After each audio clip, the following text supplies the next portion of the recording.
Welcome to Pseudopod Towers. Get comfy. Find a cushion to hide behind. You're going to need it.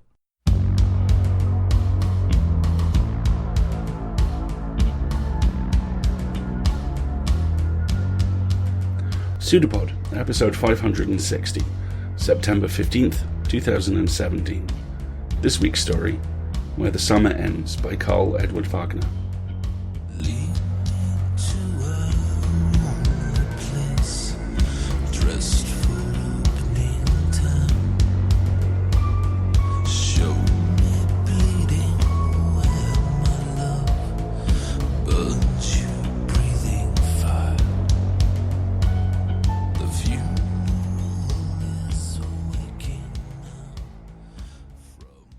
Hello everyone, welcome to Pseudopod, the weekly horror podcast. I'm Alasdair, your host. Your story this week comes from the late, great Karl Edward Wagner. He wrote numerous dark fantasy and horror stories, including editing a 3-volume set of Robert E. Howard's Conan the Barbarian fiction restored to its original form, as written. He edited the long-running and genre-defining The Year's Best Horror Stories series for DAW Books, and his Carcosa publishing company issued 4 volumes of the best stories by some of the major authors of the so-called Golden Age pulp magazines. He is probably, as his Wikipedia page notes, best known for his creation of a series of stories featuring the character Cain, the mystic swordsman.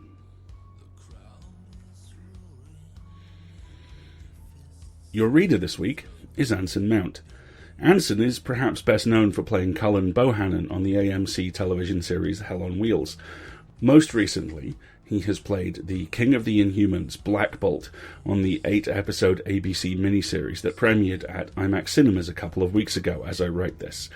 A longtime friend of the show, Anson has produced multiple narrations for Escape Artists podcasts, and each one of them has been extraordinarily good. He and his producing partner, Brannon Edgens, are planning on launching a podcast of their own this fall called The Well. In it, they will feature interviews and stories about creative inspiration from some of today's most interesting artists, celebrities, thinkers, and innovators. But what Anson is really proud of is the fact that his girlfriend Dara Trang recently agreed to become his wife while standing by a lake in Tennessee and staring up at the 4th of July fireworks. Celebration ensued. Hooray! Congratulations, guys! We have an unusual piece of music that's being used this week as well. Nobody Cares, La La La is by a band called Mon Plaisir. The track is made available under a Creative Commons 1.0 Universal License, public domain dedication, and we've decided to credit them simply because us public domain and Creative Commons license folks have got to stick together. Plus, you kind of have to. So, get ready, because we have a story for you, and we promise you, it's true.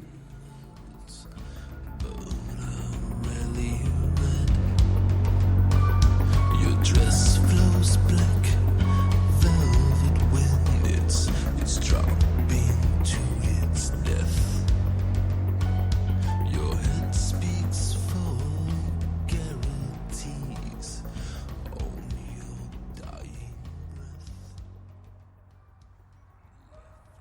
Where the Summer Ends, by Karl Edward Wagner. 1. All along Grand Avenue, they've torn the houses down and left emptiness in their place. On one side, a tangle of viaducts, railroad yards, and expressways, a scar of concrete and cinder and iron that divides Black Slum from Student Ghetto in downtown Knoxville. On the other side, ascending the ridge, shabby relics of Victorian and Edwardian elegance, slowly decaying beneath too many layers of cheap paint and soot and squalor. Most were broken into tawdry apartments, houses for the students at the university that sprawled across the next ridge. Closer to the university, sections had been raised to make room for featureless emplacements of asphalt and imitation-used brick apartments for the wealthier students. But along Grand Avenue, they tore the houses down and left only vacant weed lots in their place. Shouldered by the encroaching kudzu, the sidewalk still ran along one side of Grand Avenue, passing beside the tracks and the decrepit shells of disused warehouses. Across the street, against the foot of the ridge, the long blocks of empty lots rotted beneath a jungle of rampant vine. The buried house sites marked by ragged stumps of blackened timbers and low depressions of tumbled-in cellars. Discarded refrigerators and gutted hulks of television sets rusted amidst the weeds and omnipresent litter of beer cans and broken bottles. A green pall over the dismal ruin, the relentless tide of kudzu claimed Grand Avenue. Once, it had been a Grand Avenue, Mercer reflected, although those years had passed long before his time. He paused on the cracked pavement to consider the forlorn row of electroliers with their antique lozenge-paned lamps that still lined this block of Grand Avenue. Only the sidewalk and the forgotten electroliers, curiously spared by vandals, remained as evidence that this kudzu-festooned wasteland had ever been an elegant downtown neighborhood. Mercer wiped his perspiring face and shifted the half-gallon jug of cheap burgundy to his other hand. Cold beer would go better today, but Grady liked wine. The late afternoon sun struck a shimmering haze from the expanses of black pavement and riotous weed lots, reminding Mercer of the world distortions viewed through antique window panes. The air was heavy with the hot stench of asphalt and decaying refuse, and Knoxville's greasy smog.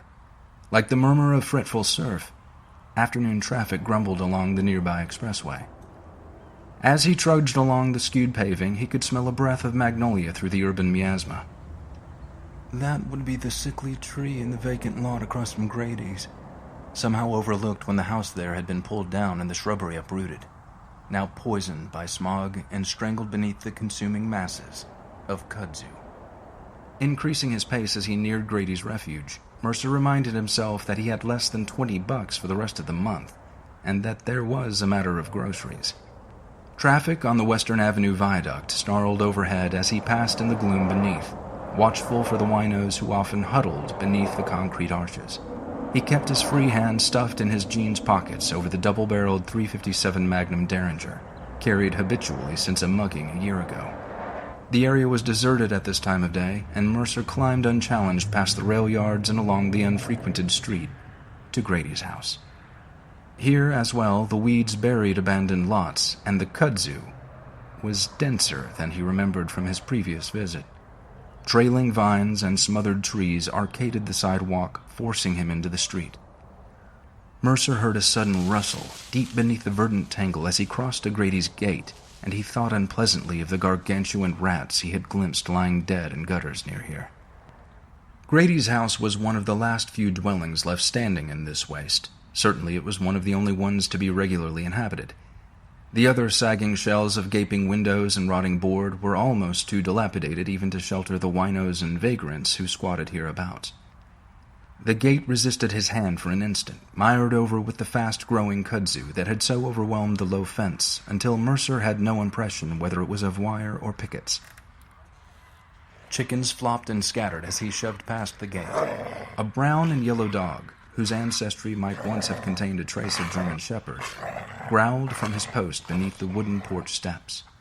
A cluster of silver maples threw a moth-eaten blanket of shade over the yard. Eyes still dazzled from the glare of the pavement, Mercer needed a moment to adjust his vision to the city gloom within. By then, Grady was leaning the shotgun back amidst the deeper shadows of the doorway, stepping onto the low porch to greet him. "Goddamn winos," Grady muttered, watching Mercer's eyes. "Oh, much trouble with stealing?" the younger man asked. "Some," Grady grunted. "And the goddamn kids. Hush up background in there, Sheriff." He glanced protectively across the enclosed yard and its ramshackle dwelling. Beneath the trees, in crates and barrels, crude stands and distorted heaps, lying against the flimsy walls of the house, stuffed into the outbuildings, the plunder of the junk piles of another era. It was a private junkyard of the sort found throughout any urban slum, smaller than some, perhaps a fraction more tawdry. Certainly it was as out of the way as any. Mercer, who lived in the nearby student quarter, had stumbled upon it quite by accident only a few months before, during an afternoon's hike along the railroad tracks. He had gleaned 2 rather nice blue-green insulators and a brown glass Coke bottle by the time he caught sight of Grady's patch of stunted vegetables between the tracks and the house that Mercer had never noticed from the street. A closer look had disclosed the yard with its moraine of cast-off salvage and a badly weathered sign that evidently had once read, "Red's Second Hand." before a later hand had overpainted antiques. A few purchases, very minor, but then Mercer had never seen another customer here, and several afternoons of digging through Grady's trove had spurred that sort of casual friendship that exists between collector and dealer. Mercer's interest in collectibles far outstripped his budget. Grady seemed lonely, liked to talk, very much liked to drink wine. Mercer had hopes of talking the older man down to a reasonable figure on the mahogany mantel he coveted. "I'll get some glasses," Grady said, acknowledging the jug of burgundy. He disappeared into the cluttered interior. From the direction of the kitchen came a clatter and a sputter of the tap. Mercer was examining a stand of old bottles, arrayed on their warped and unpainted shelves like a row of targets, balanced on a fence for execution by boys, and a new .22. Grady, 2 jelly glasses sloshing with burgundy, reappeared at the murkiness of the doorway, squinting blindly against the sun's glare. Mercer thought of a graying groundhog, or a narrow-eyed pack rat crawling out of its burrow. An image tinted gray and green through the shimmering curvatures of the bottles, iridescently filmed with the patina of age and cinder. He had the thin, worn features that would have been thin and watchful as a child, would only get thinner and more watchful with the years. The limp, sandy hair might have been red before the sun bleached it and the years leached it to a yellow-gray. Grady was tall, probably had been taller than Mercer before his stance froze into a slouch and then into a stoop, and had a dirty sparseness to his frame that called to mind the scarred mongrel dog that growled from beneath the steps. Mercer guessed he was probably no younger than 50 and probably not much older than 80. Reaching between 2 opalescent sheened whiskey bottles, Mercer accepted the glass of wine. Distorted through the rows of bottles, Grady's face was watchful. His bright slits of colorless eyes flicked to follow the other's every motion. This through force of habit. Grady trusted the student well enough. "Got some more of those over there by the fence," Grady pointed. "In that box there. Got some good ones. This old boy dug him. Someplace in Vestal. Traded the whole lot to me for that RC Cola thermometer you was looking at once before." The last, with a slight, sly smile, flicked lizard-quick across his thin lips. Mercer had argued that the price of the thermometer was too high. Mercer grunted noncommittally, dutifully followed Grady's gesture. There might be something in the half-collapsed box.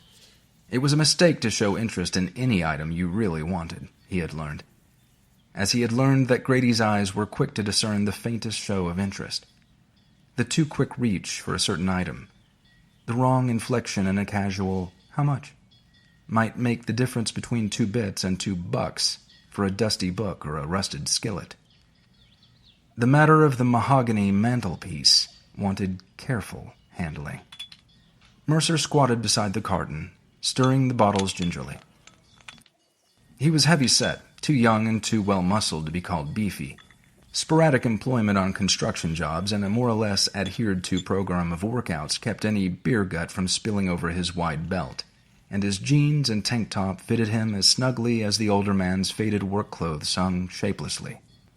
Mercer had a neatly trimmed beard and a subtly receding hairline to his longish black hair that suggested an older grad student as he walked across campus, although he was still working for his bachelor's, in a major that had started out in psychology and eventually meandered into fine arts. The bottles had been hastily washed. Crusts of cinder and dirt obscured the cracked and chipped exteriors, and within were mats of spiderweb and moldy moss. A cobalt blue bitters bottle might clean up nicely, catch the sun on the hallway window ledge, if Grady would take less than $1. Mercer nudged a lavender-hued whiskey bottle.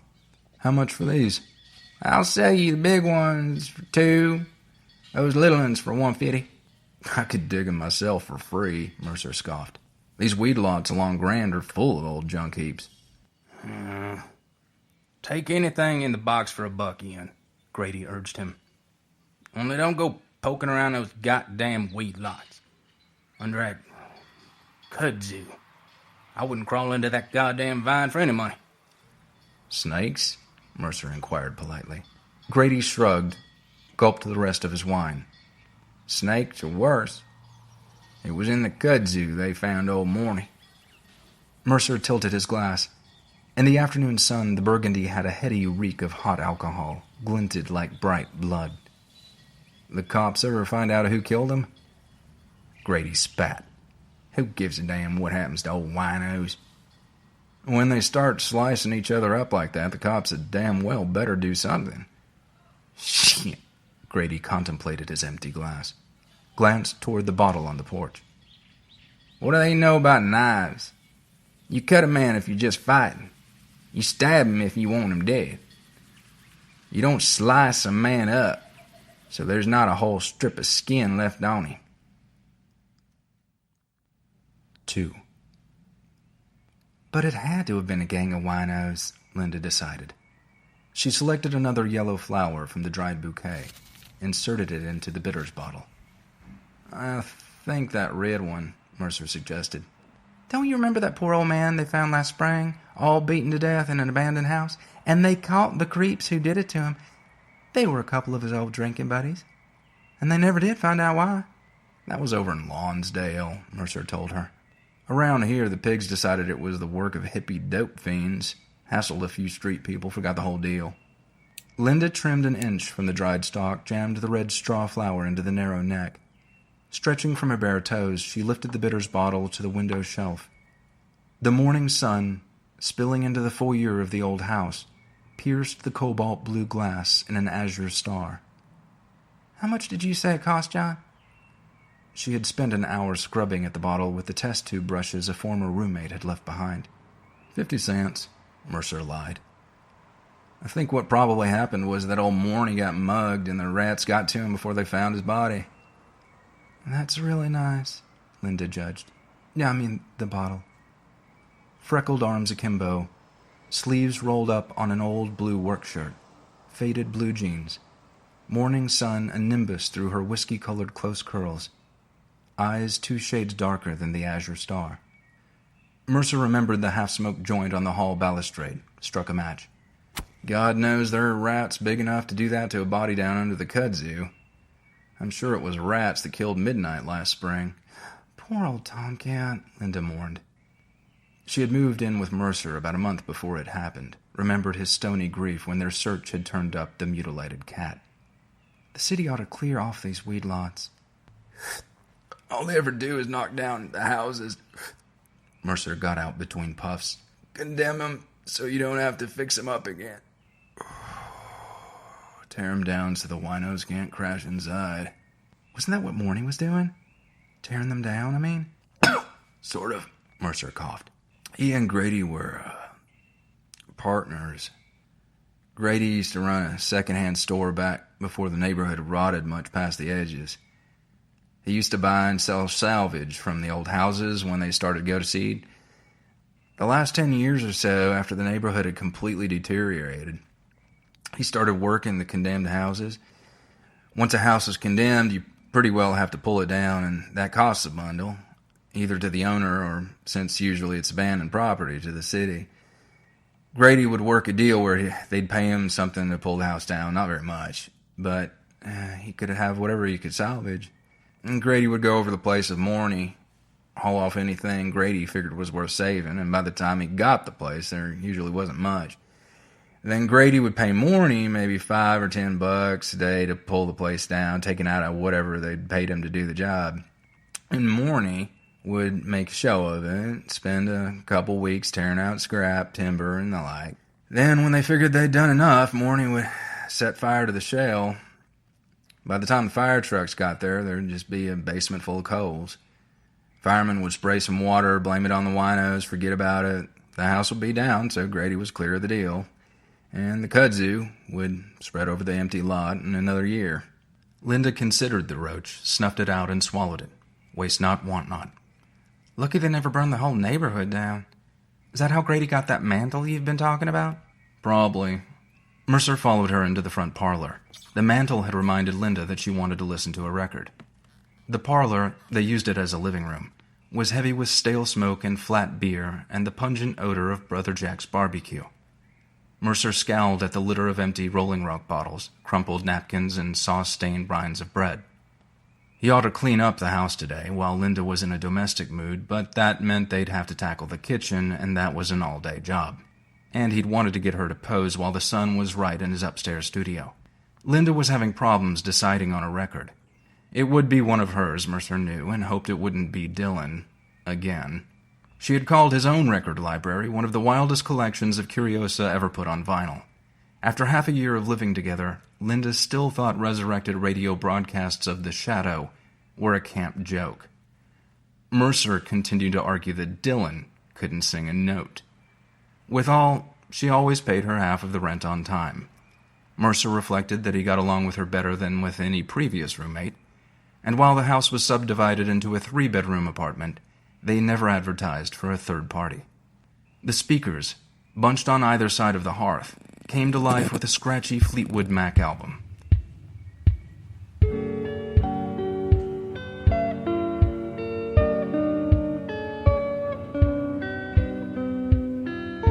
It drew Mercer's attention once more to the ravaged fireplace. Some Philistine landlord, in the process of remodeling the dilapidated Edwardian mansion into studio apartments, had ripped out the mantel and boarded over the grate with a panel of cheap plywood. In defiance of landlord and fire laws, Mercer had torn away the panel and unblocked the chimney. The fireplace was small, with a grate designed for coal fires, but Mercer found it pleasant on winter nights. The hearth was of chipped ceramic tiles of a blue and white pattern. Someone had told him they were Dresden. Mercer had scraped away the grime from the tiles, found an ornate brass grill in the flea market near Seymour. It remained to replace the mantel. Behind the plywood mantel, where the original mantel had stood, was an ugly smear of bare brick and lathing. And Grady had such a mantel.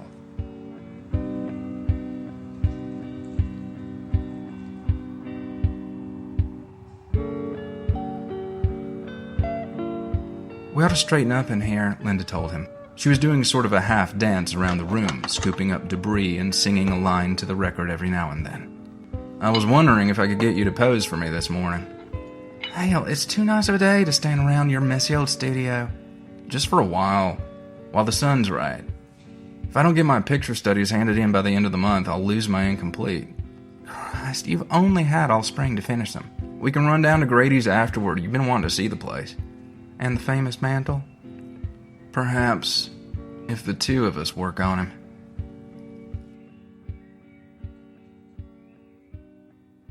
The studio, so Mercer dignified it, was an upstairs front room thrust outward from the face of the house and onto the roof of the veranda as a sort of cold weather porch. 3 quarter-length casement windows with diamond panes had at one time swung outward on 3 sides, giving access onto the tiled porch roof. An enterprising landlord had blocked over the windows on either side, converting it into a small bedroom. The front wall remained a latticed expanse through which the morning sun flooded the room. Mercer had adopted it for his studio, and now Linda's houseplants bunched through his litter of canvases and drawing tables. Jesus, it's a nice day. Mercer halted his charcoal, scowled at the sheet. You moved your shoulder again, he accused her. Lord, can't you hurry it? Genius can never be hurried. Genius my ass. Linda resumed her pose. She was lean, high-breasted, and thin-hipped, with a suggestion of freckles under her light tan. A bit taller, and she would have had a career as a fashion model. She had taken enough dance to pose quite well, did accept an occasional modeling assignment at the art school when cash was short. Going to be a good summer. It was that sort of morning. Of course. Mercer studied his drawing. Not particularly inspired, but then he never did like to work in charcoal. The sun picked bronze highlights through her helmet of curls, the feathery patches of her mons and axillae. Mercer's charcoal poked dark blotches at his sketch's crotch and armpits. He resisted the impulse to crumple it and start over.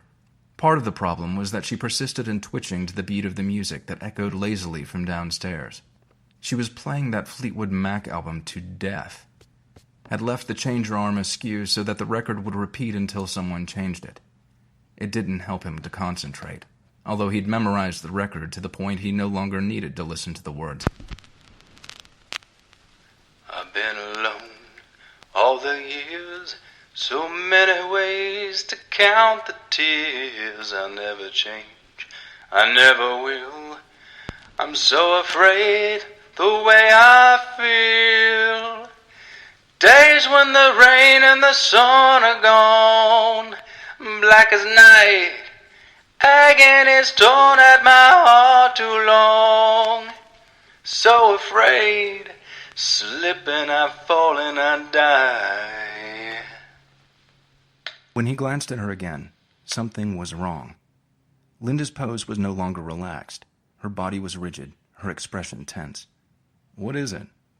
She twisted her face toward the windows, brought one arm across her breasts. "Someone's watching me." With an angry grunt, Mercer tossed aside the charcoal, shouldered through the open casement to glare down at the street. The sidewalks were deserted. Only the usual trickle of Saturday morning traffic drifted past. Mercer continued to scowl balefully as he studied the parked cars, the vacant weed lot across the street, the tangle of kudzu in his front yard. Nothing. "There's nothing out there." Linda had shrugged into a paint-flecked fatigue jacket. Her eyes were worried as she joined him at the window. "There's something. I felt all crawly all of a sudden." The roof of the veranda cut off view on the windows from the near sidewalk, and from the far sidewalk it was impossible to see into the studio by day. Across the street, the houses directly opposite had been pulled down. The kudzu-covered lots pitched steeply across more kudzu-covered slope, to the roofs of warehouses along the rail yard a block below. If Linda were standing directly at the window, someone on the far sidewalk might look up to see her. Otherwise, there was no vantage from which a curious eye could peer into the room. It was one of the room's attractions as a studio. "You see? No one's out there." Linda made a squirming motion with her shoulders. "They walked on then," she insisted. Mercer snorted, suspected an excuse to cut short the session. "They'd have had to run. Don't see anyone hiding out there in the weeds, do you?" She stared out across the tangled heaps of kudzu, waving faintly in the last of the morning's breeze. "Well, there might be someone hiding under all that tangle." Mercer's levity annoyed her. "Why can't the city clear off those damn jungles?" "When enough people raise a stink, they sometimes do. Or make the owners clear away the weeds. The trouble is, you can't kill kudzu once the damn vine takes over a lot. Grady and Morny used to try. Stuff grows back as fast as you cut it. Impossible to get all the roots and runners. Morny used to try to burn it out. Crawl under it and set fire to the dead vines and debris underneath the growing surface. But he could never keep a fire going under all that green stuff. And after a few spectacular failures using gasoline on the weed lots, they made him stick to grubbing it out by hand." "Awful stuff," Linda grimaced. "Some of it started growing up the back of the house." "I'll have to get to it before it gets started. There are islands in the TVA lakes where nothing grows but kudzu. Stuff ran wild after the reservoir was filled, smothered out everything else. I'm surprised it hasn't covered the whole world." Dies down after the frost. Besides, it's not a native vine. It's from Japan. Some genius came up with the idea of using it as an ornamental ground cover on highway cuts and such. You've seen old highway embankments where the stuff has taken over the woods behind? It's spread all over the southeast." "Yeah? So who's the genius who plants the crap all over the city, then?" "Get dressed, wise ass." 3. The afternoon was hot and sodden. The sun made the air above the pavement scintillant with heat and the thick odor of tar. In the vacant lots, the kudzu leaves drooped like half-furled umbrellas. The vines stirred somnolently in the musky haze, although the air was stagnant. Linda had changed into a halter top and a pair of patched cutoffs. "Bet I'll get some tan today." "And maybe get soaked," Mercer remarked. "Air's got the feel of a thunderstorm." "Where's the clouds?" "Just feels heavy." "That's just the goddamn pollution." The kudzu vines had overrun the sidewalk, forcing them into the street. Tattered strands of vine crept across the gutter into the street, their tips crushed by the infrequent traffic. Vines along Grady's fence completely obscured the yard beyond, waved curling tendrils aimlessly upward.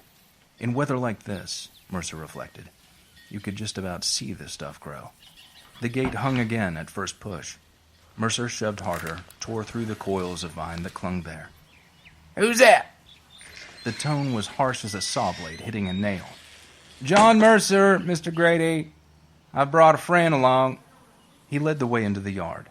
Linda, who had heard him talk about the place, followed his eyes bright for adventure. "This is Linda Wentworth, Mr. Grady." Mercer's voice trailed off as Grady stumbled out onto the porch. He had the rolling slouch of a man who could carry a lot of liquor, and was carrying more liquor than he could. His khakis were the same he'd had on when Mercer last saw him, and had the stains and wrinkles that clothes get when they're slept in by someone who hasn't slept well. Red-rimmed eyes focused on the half-gallon of Burgundy Mercer carried. "Guess I was taking a little nap." Grady's tongue was muddy. "Come on up." "Where's Sheriff?" Mercer asked. The dog usually warned his master of trespassers. "Run off," Grady told him gruffly. "Let me get your glass." He lurched back into the darkness. Oh, wow, breathed Linda in one syllable. He looked like some you see sitting hunched over a bench talking to a bottle in a bag. Old Grady has been hitting the sauce pretty hard the last few times I've been by, Mercer allowed. I don't think I care for any wine just now, Linda decided, as Grady reappeared, fingers speared into 3 damp glasses like a bunch of mismatched bananas. It's too hot. I had some beer in the Frigidaire, but it's all gone. That's all right. She was still fascinated with the enclosed yard. What a lovely garden. Linda was into organic foods. Grady frowned at the patch of anemic vegetables, beleaguered by the encroaching walls of kudzu. It's not much, but I get a little from it. Dame kudzu's just about to take it all. It's took the whole damn neighborhood. Everything but me. Guess they figured to starve me out once the vines crawl over my little garden patch. Can't you keep it hoed? Hoe kudzu, miss? No damn way. The vines grow up between breakfast and dinner. Can't get to the roots and it just keeps spreading until the frost. Then comes spring, it starts all over again where the frost left it. I used to keep it back by spraying it regular with 2,4-D, but then the government took 2,4-D off the market and I can't find nothing else to touch it. Well, herbicides kill other things than weeds, Linda told him righteously. Grady's laughter was bitter. Well, you folks look all round just as you like. Do you have any old clothes? Linda was fond of creating costumes. Got some inside there with the books. Grady indicated a shed that smoldered against the house. I'll unlock it. Mercer raised a mental eyebrow as Grady dragged open the door of the shed, then shuffled back onto the porch. The old man was more interested in punishing the half-gallon than in watching his customers.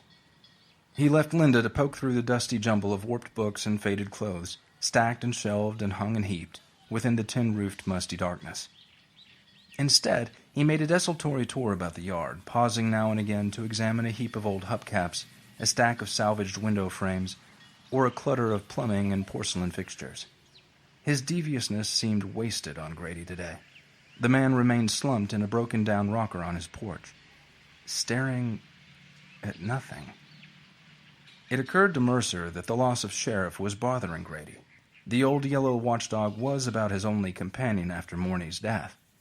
Mercer reminded himself to look for the dog around campus. He ambled back to the porch. A glance into the shed caught Linda trying on an oversized slouch hat. Mercer refilled his glass, noted that Grady had gone through half the jug in his absence. "All right if I look at some of the stuff inside?" Grady nodded, rocked carefully to his feet, followed him in. The doorway opened into the living room of the small frame house. The living room had long since become a warehouse and museum for all of Grady's choice items. There were a few chairs left to sit on, but the rest of the room had been totally taken over by the treasures of a lifetime of scavenging. Grady himself had long ago been reduced to the kitchen and back bedroom for his own living quarters. China closets crouched on lion paws against the wall, showing their treasures behind curved glass bellies. Paintings and prints in ornate frames crowded the spiderwebs for space along the walls. Mounted deer's heads and stuffed owls gazed fixedly from their moth-eaten poses. Threadbare oriental carpets lay in a great mound of bright-colored sausages. Mahogany dinner chairs were stacked atop oak and walnut tables. An extravagant brass bed reared from behind a gigantic Victorian buffet. A walnut bookcase displayed choice volumes and bric-a-brac beneath a signed Tiffany lamp. Another bedroom and the dining room were virtually impenetrable with similar storage. Not everything was for sale. Mercer studied the magnificent walnut china cabinet that Grady reserved as a showcase for his personal museum. Surrounded by the curving glass sides, the mementos of the junk dealer's lost years of glory reposed in dustless grandeur.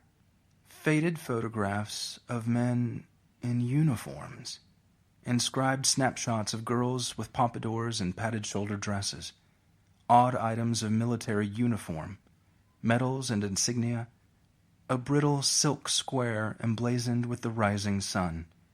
Grady was proud of his wartime service in the Pacific. There were several harakiri knives, so Grady said they were, a Nambu automatic and holster, and a samurai sword that Grady swore was 500 years old. Clippings and souvenirs and odd bits of memorabilia of the Pacific Theater, most bearing yellowed labels with painstakingly typed legends. A fist-sized skull, obviously some species of monkey, bore the label Jap General's Skull.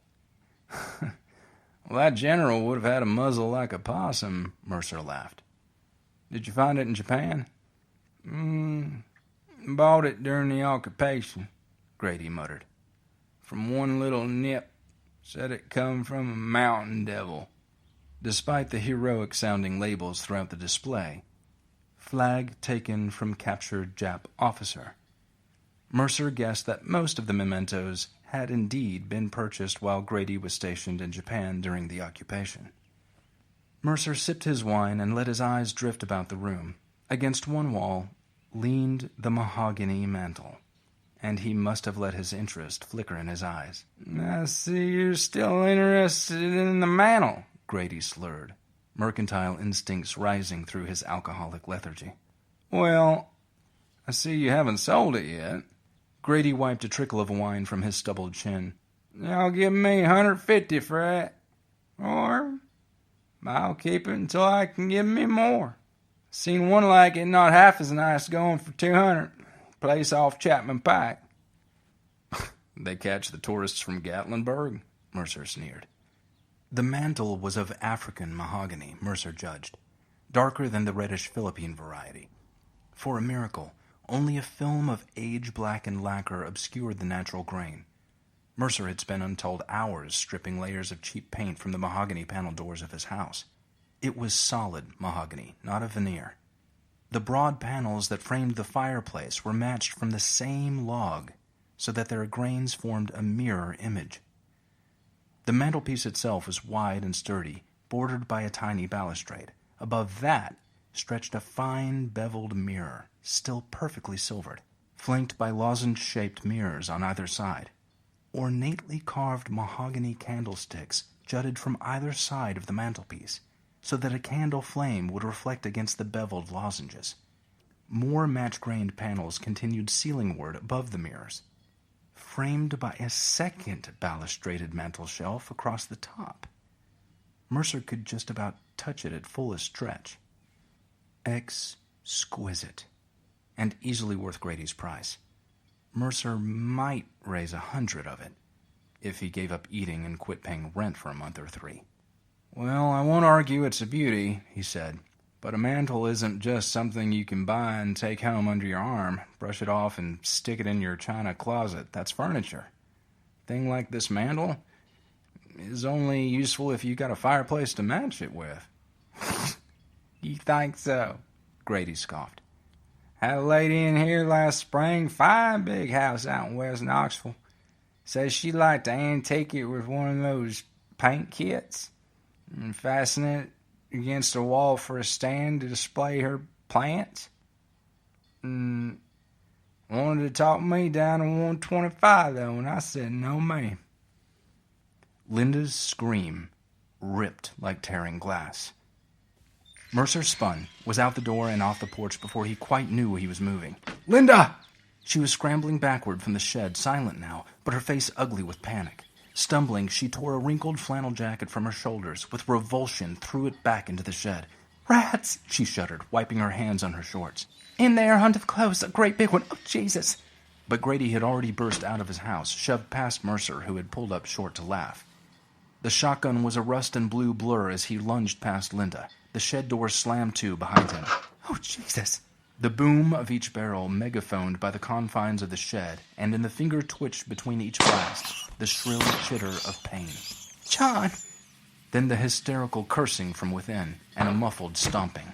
Linda, who had never gotten used to Mercer's guns, was clawing free of his reassuring arm. "Let's go, let's go!" She was kicking at the gate as Grady slid back out of the shed, closing the door on his heel. "Goddamn big rat, miss." He grinned crookedly. "But I sure done for him." "John, I'm going." "Catch you later, Mr. Grady," Mercer yelled, grimacing in embarrassment. "Linda's just a bit freaked." If Grady called after him, Mercer didn't hear. Linda was walking as fast as anyone could without breaking into a run, as close to panic as need be. He loped after her. "Hey, Linda, everything's cool. Wait up." She didn't seem to hear. Mercer cut across the corner of a weed lot to intercept her. "Hey, wait!" A vine tangled his feet. With a curse, he sprawled headlong. Flinching at the fear of broken glass, he dropped to his hands and knees in the tangle of kudzu. His flailing hand slid on something bulky and foul, and a great swarm of flies choked him. "John!" At his yell, Linda turned about. As he dove into the knee-deep kudzu, she forgot her own near panic and started toward him. "I'm okay," he shouted. "Just stay there. Wait for me." Wiping his hands on the leaves, he heaved himself to his feet, hid the revulsion from his face. He swallowed the rush of bile and grinned. Let her see Sheriff's flayed carcass just now, and she would flip out.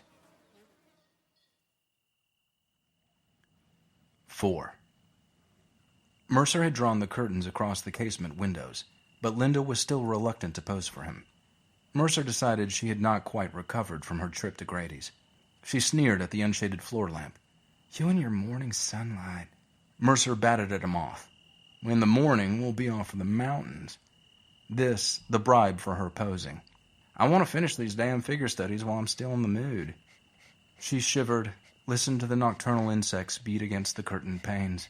Mercer thought it was stuffy, but enough of the evening breeze penetrated the cracked casements to draw her nipples taut. From the stairwell arose the scratchy echoes of the Fleetwood Mac album. Mercer wished Linda wouldn't play an album to death when she bought it. "Why don't we move to the mountains?" "Be nice." This sketch was worse than the one this morning. "No!" Her tone was sharp. "I'm serious." The idea was too fanciful, and he was in no mood to argue over another of her whims tonight. "The bears would get us." "We could fix up an old place, maybe, or put up a log cabin." "You've been reading Foxfire book too much." "No, I mean it. Let's get out of here." Mercer looked up. Yes. She did seem to mean it. "I'm up for it, but it would be a bit rough for getting class. I don't think they just let you homestead anymore." "Screw classes," she groaned. "Screw this grungy old dump. Screw this dirty goddamn city." "I've got plans to fix this place up into a damn nice townhouse," Mercer reminded her patiently. "Thought this summer I'd open up the side windows in here, tear out this lousy sheetrock they nailed over the openings. Grady's got his eye out for some casement windows to match the ones we've got." "Oh, Jesus, why don't you just stay the hell away from Grady's?" "Oh, for Christ's sake," Mercer groaned. "You freak out over a rat and Grady blows it away." "It wasn't just a rat. It was the Easter Bunny and drag." It had paws like a monkey." Mercer laughed. "I told you this grass was well worth the $40 an ounce." "It wasn't the grass we smoked before going over." "I wish we didn't have to split the bag with Ron," he mused, wondering if there was any way they might raise the other 20. "Oh, screw you." Mercer adjusted a fresh sheet onto his easel, started again. This one would be pouting model, or maybe uneasy girl. He sketched in silence for a while. Silence, except for the patter of insects on the windows. and the tireless repetitions of the record downstairs. I just want to get away from here, Linda said at last. In the darkness downstairs, the needle caught on the scratched grooves, and the stereo mindlessly repeated. So afraid, so afraid, so afraid, so afraid, so afraid.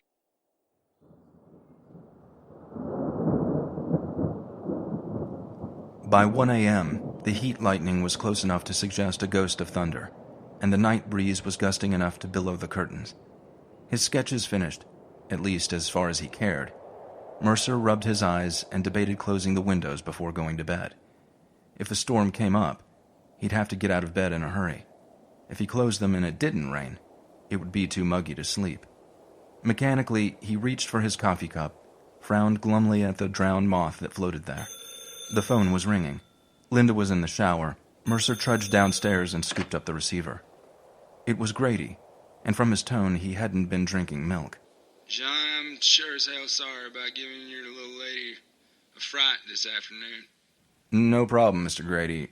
Linda was laughing about it by the time we got home. Well, that's good to hear, John. I'm sure glad she wasn't scared bad. That's quite all right, Mr. Grady. Just goddamn old rat, wasn't it? Just a rat, Mr. Grady. Well, I'm sure glad to hear that. Right you are, Mr. Grady. He started to hang up. John, what else I was wanting to talk to you about, though, is, was ask if you really wanted that mantle we was talking about today. Well, Mr. Grady, I'd sure as hell like to buy it, but it's a little too rich for my pocketbook. Johnny, you're a good old boy. I'll sell it to you for $100 even. Well, now, sir, that's a fair price, but $100 is just too much money for a fellow who has maybe $10 a week left to buy groceries. If you really want that mantle, and I'd sure like for you to have it, I'd take $75 for it right now tonight. 75? I gotta have it right now tonight in cash. Mercer tried to think. He hadn't paid rent this month. Mr. Grady, it's 1 a.m. I don't have $75 in my pocket. How much can you raise in? I don't know, maybe 50? You bring me $50 cash tonight and take that mantle home. Tonight? You bring it tonight. I got to have it right now. All right, Mr. Grady. See you in an hour. You hurry now. There was a clattering fumble, and on the third try, he managed to hang up. Who was that? Mercer was going through his billfold. Grady, drunk as a skunk. He needs liquor money, I guess. Says he'll sell me the mantle for $50. Is that a bargain? She toweled her hair petulantly. He's been asking $150. I've got to give him the money tonight. How much money you have on you? Jesus, you're not going down to that place tonight? By morning, he may have sobered up, forgotten the whole deal. Oh, Jesus. You're not going down there. Mercer was digging through the litter of his dresser for loose change. 38 is all I've got on me. Can you loan me 12? All I've got is a 10 and some change. How much change? There's a bunch of bottles in the kitchen. I can return them for the deposit. Who's still open? Hughes is until 2. John, we'll be broke for the weekend. How will we get to the mountains? Ron owes us 20 for his half of the ounce. I'll get it from him when I borrow his truck to haul the mantle. Monday, I'll dip into the rent money. We can stall. You can't get his truck until morning. Ron's working graveyard tonight. He's off in 6 hours. I'll pay Grady now and get a receipt. I'll pick up the mantle first thing. Linda rummaged through her shoulder bag. Just don't forget. Yeah, it's probably going to rain anyway. 5. The storm was holding off as Mercer loped toward Grady's house, but heat lightning fretted behind reefs of cloud. It was a dark night between the filtered flares of lightning, and he was very conscious that this was a bad neighborhood to be out walking in with $50 in your pocket. He kept one hand shoved into his jeans pocket, closed over the double-barreled Derringer, and walked on the edge of the street, well away from the concealing mounds of kudzu. Once, something scrambled noisily through the vines. Startled, Mercer almost shot his foot off. Who's there? The voice was cracked with drunken fear. John Mercer, Mr. Grady, John Mercer. Come on into the light. You bringing money? Right here. Mercer dug a crumpled wad of bills and coins from his pocket. The Derringer flashed in his fist. 2 shots, huh? Grady observed. Not enough to do you much good. There's too many of them. Just having it to show has pulled me out of a couple of bad moments, Mercer explained. He dumped the money onto Grady's shaky palm. That's 50. Better count it and give me a receipt. I'll be back in the morning for the mantle. Take it now. I'll be gone in the morning. Mercer glanced sharply at the other man. Grady had never been known to leave his yard unattended for longer than a quick trip to the store. I'll need to get a truck. I can't borrow the truck until the morning. Grady carelessly shoved the money into a pocket, bent over a lamplit end table to scribble out a receipt. In the dusty glare, his face was haggard with shadowy lines. DT's, Mercer guessed. He needs money bad to buy more booze. This is traveling money. I'm leaving tonight, Grady insisted. His breath was stale with wine. Talked to an old boy who says he'll give me a good price for my stock. He's coming by in the morning. You're a good boy, John. And I wanted you to have the mantle if you wanted it. It's 2 a.m., Mercer suggested carefully. I can be here just after 7. Well, I'm leaving tonight. Mercer swore under his breath.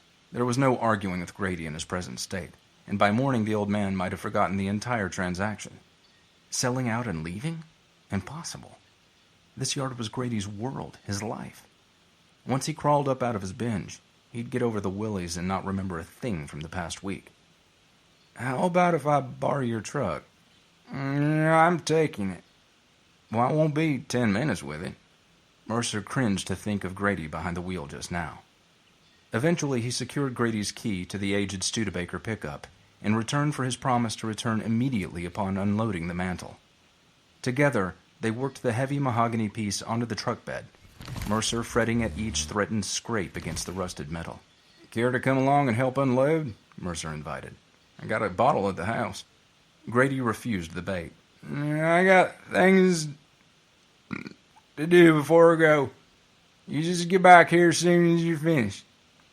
Grinding dry gears, Mercer edged the pickup out of the kudzu walled yard and clattered away into the night.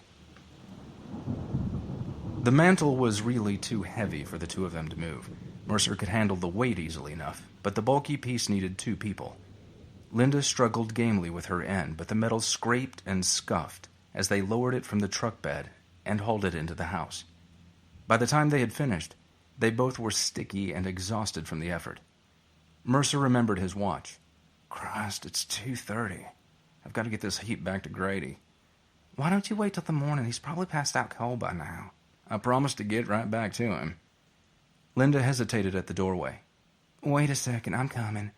Thought you'd had enough of Grady's place. I don't like waiting here alone this late. Since when? Mercer laughed, climbing into the pickup. I don't like the way the kudzu crawls all up the back of the house. Something might be hiding.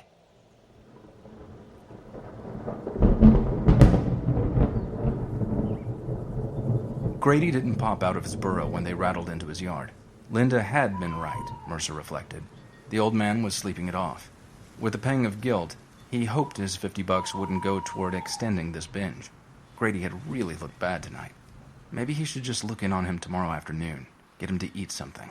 I'll just look in to see if he's okay, Mercer told her. If he's asleep, I'll just leave the keys beside him.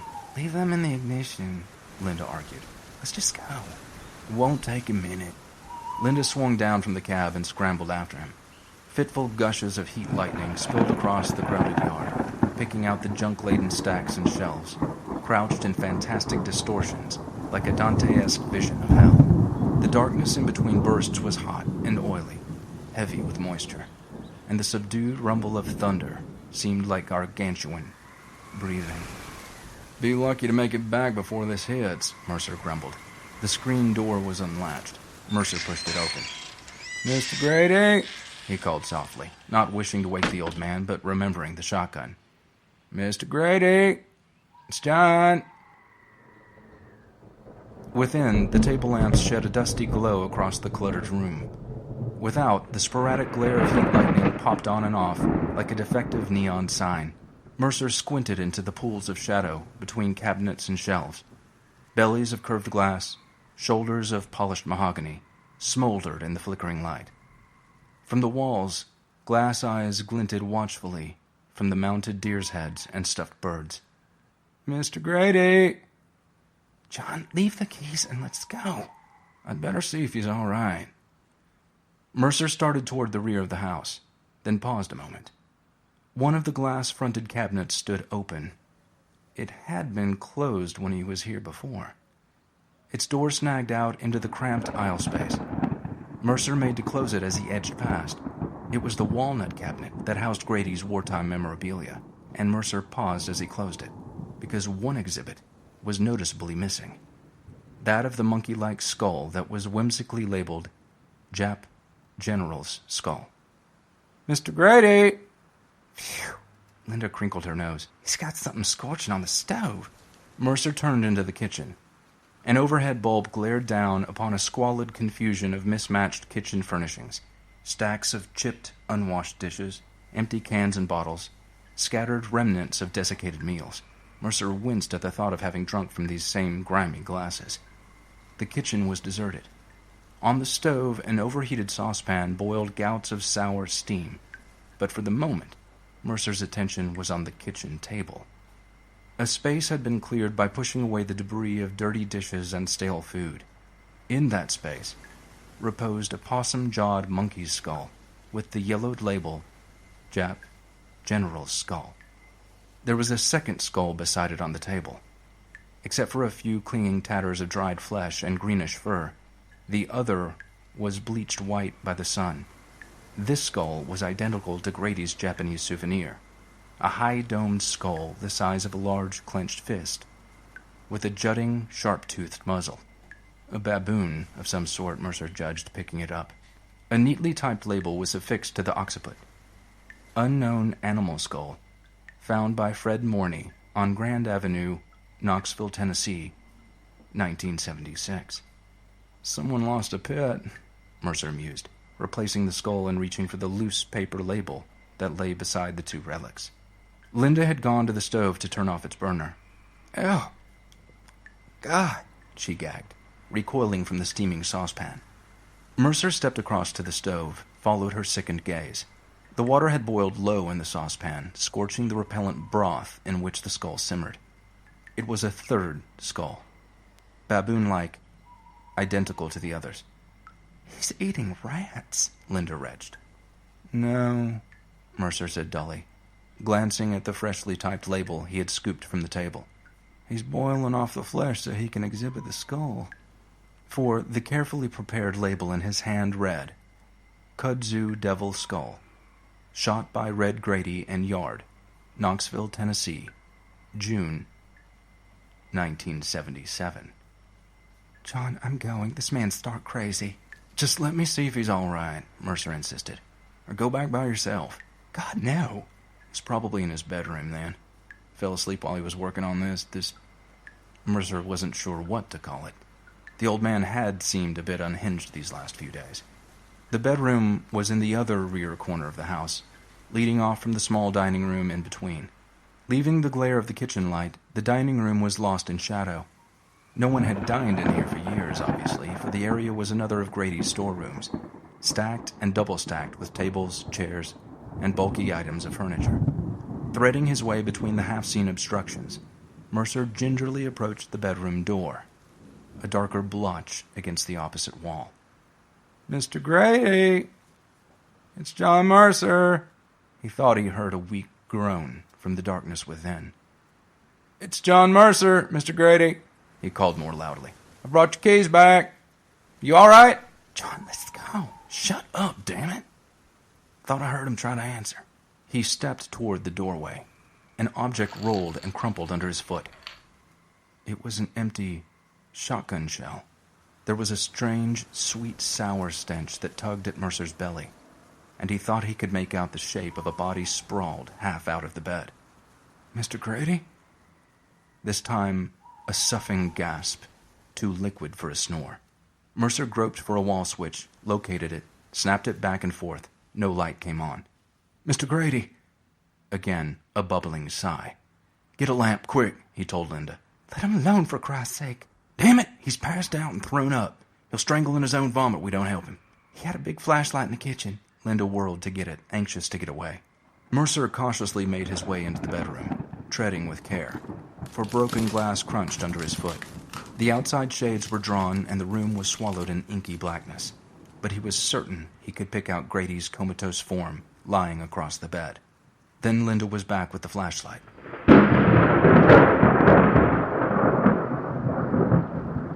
Grady was sprawled on his back, skinny legs flung onto the floor, the rest crosswise on the unmade bed. The flashlight beam shimmered on the spreading splotches of blood that soaked the sheets and mattress. Someone had spent a lot of time with him, using a small knife, small-bladed, for if the wounds that all but flayed him had not been shallow, he could not be yet alive. Mercer flung the flashlight beam about the bedroom. The cluttered furnishings were overturned, smashed. He recognized the charge pattern of a shotgun blast low against one wall, spattered with bits of fur and gore. The shotgun, broken open, lay on the floor. Its barrel and stock were matted with bloody fur. Grady had used it as a club when he'd had no chance to reload. The flashlight beam probed the blackness at the base of the corner wall, where the termite-riddled floorboards had been torn away. A trail of blood crawled into the darkness beneath. Then Mercer crouched beside Grady, shining the light into the tortured face. The eyes opened at the light. One eye was past seeing. The other stared dully. That's you, John. It's John, Mr. Grady. You take it easy. We're getting you to the hospital. Did you recognize who did this to you? Linda had already caught up the telephone from where it had fallen beneath an overturned nightstand. It seemed impossible that he had survived the blood loss, but Mercer had seen drunks run off after a gut shot that would have killed a sober man from shock. Grady laughed horribly. He was a little green man. Did you think I could have told anybody about the little green man? Take it easy, Mr. Grady. John, the phone's dead. Busted in the fall. Help me carry him to the truck. Mercer prodded clumsily with a wad of torn sheets, trying to remember first aid for bleeding. Pressure points? Where? The old man was cut to tatters. They're little green devils, Grady raved weakly. And they ain't no animals. They're clever as you and me. They live under the kudzu. That's what the nip was trying to tell me when he sold me the skull. Hiding down there beneath the damn vines, living off the roots and whatever they can scavenge. They nurture the goddamn stuff. He said, help us spread around, care for it. Just like a man looks after his garden. Winter comes and they burrow down underneath the soil and hibernate. Shouldn't we make a litter? How? Just grab his feet. Let me lie. Don't you see, John? Kudzu was brought over here from Japan. And these damn little devils came with it. I started to put it all together when Mourner found the skull. Started piecing together all the little hints and suspicions. They like it here, John. They're taking over all the waste lots. Got more food out in the wild, multiplying like rats are there. And nobody knows about it.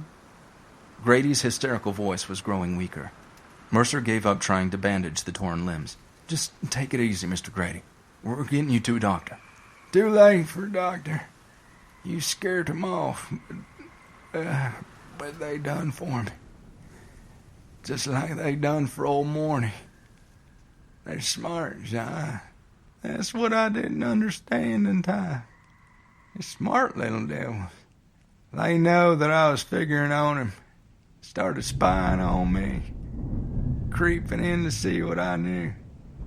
Then they came to shut me up. They don't want nobody to know about him, John. Now they'll come after him. Whatever else Grady said was swallowed in the crimson froth that bubbled from his lips. The tortured body went rigid for an instant. Then Mercer was cradling a dead weight in his arms.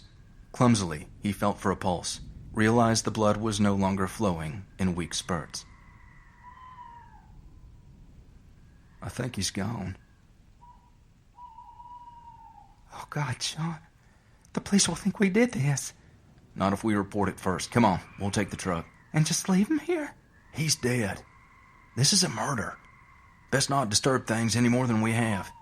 Oh, God, John, whoever did this may still be around. Mercer pulled his derringer from his pocket, flicked back the safety. His chest and arms were covered with Grady's blood, he noticed. This was not going to be pleasant when they got to the police station. Thank God the cops never patrolled this slum, or else the shotgun blast would have brought a squad car by now. Warily, he led the way out of the house and into the yard. Wind was whipping the leaves now, and a few spatters of rain were starting to hit the pavement. The erratic light peopled each grotesque shadow with lurking murderers, and against the rush of wind, Mercer seemed to hear 1,000 stealthy assassins. A flash of electric blue highlighted the yard. John, look at the truck. All 4 tires were flat, slashed. Get in. We'll run on the rims. Another glare of heat lightning. All about them, the kudzu erupted from 100 hidden layers. Mercer fired twice.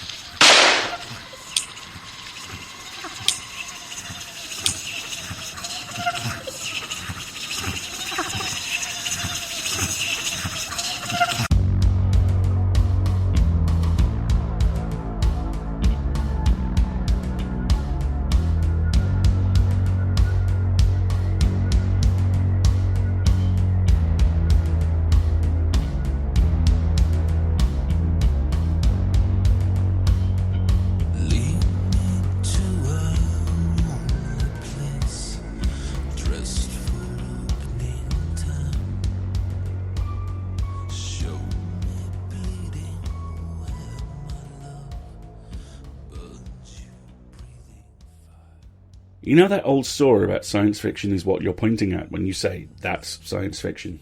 There's a variant of that applies to this story. It's always horror, but just what sort of horror it is depends on what angle you're looking at it from. The most obvious one. This is a monster story. The kudzu hiding in the vines, slowly making their plans and waiting for their moment to attack. A wave of destruction defined by how small and subtle and absolute it is. That puts this story in the same wheelhouse as William Shatner staring out at the wing or The People Under the Stairs. But shift a little to the right and you have a story that would have done Raymond Carver proud, a story set in a neighbourhood Willy Loman would have driven through and perhaps rolled the windows up as he did, or lived in. A story about the aftermath of war and the terrible economic deprivation that drives people to make terrible choices and huddle around those choices for warmth. Shift a little further to the right and this becomes a metaphor for culture clash and cultural appropriation. The kudzu becomes not a monster or a wave of monsters or an instrument of vengeance, but knowledge. The inescapable knowledge that war changes you not just through what you did, but where you went. Travel broadens the mind, and the mind never shrinks again, and for some people that's the real horror. We talk a lot on this show about how personal horror is, and I'd argue there's no genre where what you bring in with you has more of an effect than horror. But what we don't often talk about is that mercurial, protean element of horror fiction, and it interests me at least as much. The creeping dread is only dread as long as you can't see what's creeping. The knock at the door is only scary when you imagine who or what is there. Head Full of Ghosts by Paul Tremblay, for example, is only disturbing because everything that's put forward could be true. Do what thou wilt, not do what thou is told. But the amazing thing I find about this story is that all these readings are true. This is one of the most mercurial, subtle pieces of writing in any genre I've come across in a very long time. Special thanks to both Anson, whose sound production on the narration was first rate, and Marty for seamlessly combining that with the outro. Outstanding work, chaps, as ever. We rely on you to pay our authors, cover our server costs, and help pay our staff. That's a massive ask. We have 4 shows. We pay pro rates. We pay narrators. But here's the thing. You're a massive audience. And here's the other thing. Only 1% of you donate. 1%. Now, that's okay. 1% of every audience is pretty much the industry standard, regardless of what size that audience is. So, those of you who do donate, thank you so much. Those of you who don't and can't, We understand absolutely. We've been in that position more than once ourselves. Listening is enough, and we thank you for your time. And those of you who can and aren't yet donating, please, if you can, chip in. Trust me, it is always needed. You can either donate through our Patreon or go to pseudopod.org, click on Feed the Pod, and either donate or subscribe for as little as $5 a time. And you wouldn't believe how much $5 helps. But honestly, I'd go for the Patreon. I put a photo essay up about our time at Worldcon over there that I'm ridiculously proud of. I took photos of food, you guys. Food. That means something. We'll be back next week with Better to Curse the Darkness Than Light a Candle by Joseph Cusimano and read by Cheyenne Wright. Then, as now, we will be a production of Escape Artists Incorporated and released under a Creative Commons Attribution Non-Commercial No Derivatives license. And our closing quote this week comes from one of my all-time favourite stories in any format, The Dionea House. The line is this: "The door is open." We'll see you next week, folks. Until then, have fun.